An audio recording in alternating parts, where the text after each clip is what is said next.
First at 6 from the NBC10 News I-Team, more legal troubles for a contractor who was the focus of an I-Team investigation. He's now been criminally charged by a third police department accused of ripping off customers. Good evening, everyone. I'm Barbara Morse. And I'm Gene Valicenti. Customers say he bails before he's done. The I-Team's Brian Crandall follows up on a story he's been on for more than a year. Brian? Gene and Barbara, the new charge from Coventry comes after I called police there to check on the status of a customer's complaint, and investigators then reopened their case. Jonathan Enright. Facing a judge again. It's the third criminal case against Jonathan Enright of Warwick, charged by police in East Providence, Cranston, and now Coventry, after customers claim he took their money without finishing work on their homes, sometimes leaving them with a mess on their hands and out thousands of dollars. Enright was working as a contractor, though he was not registered with the state. We were there at Enright's latest court appearance as he was cuffed before posting bail.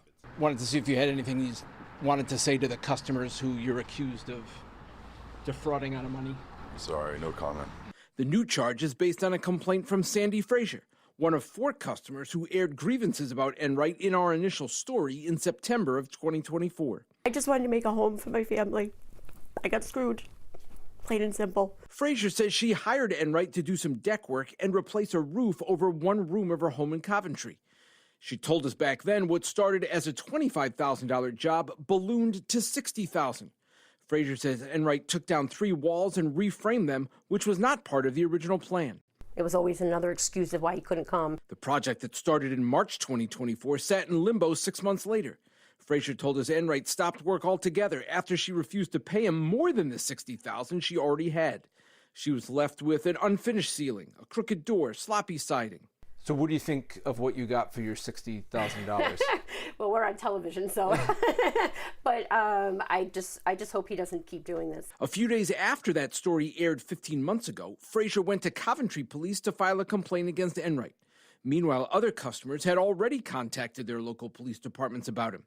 An East Providence couple, also featured in our story, claimed Enright stopped work on their basement after they'd already paid him in full, $24,000.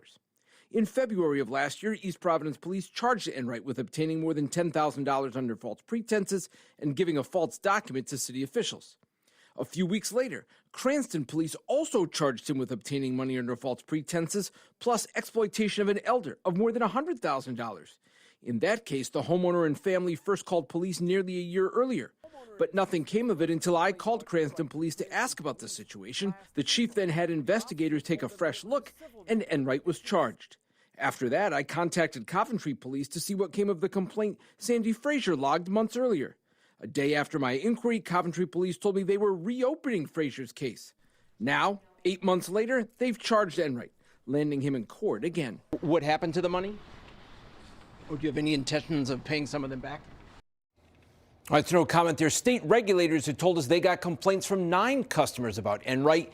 And in an agreement with regulators last year, he admitted he engaged in dishonest conduct and fraudulently used another contractor's registration. He also agreed to stop doing contracting work. I'm Brian Crandall, NBC 10 News.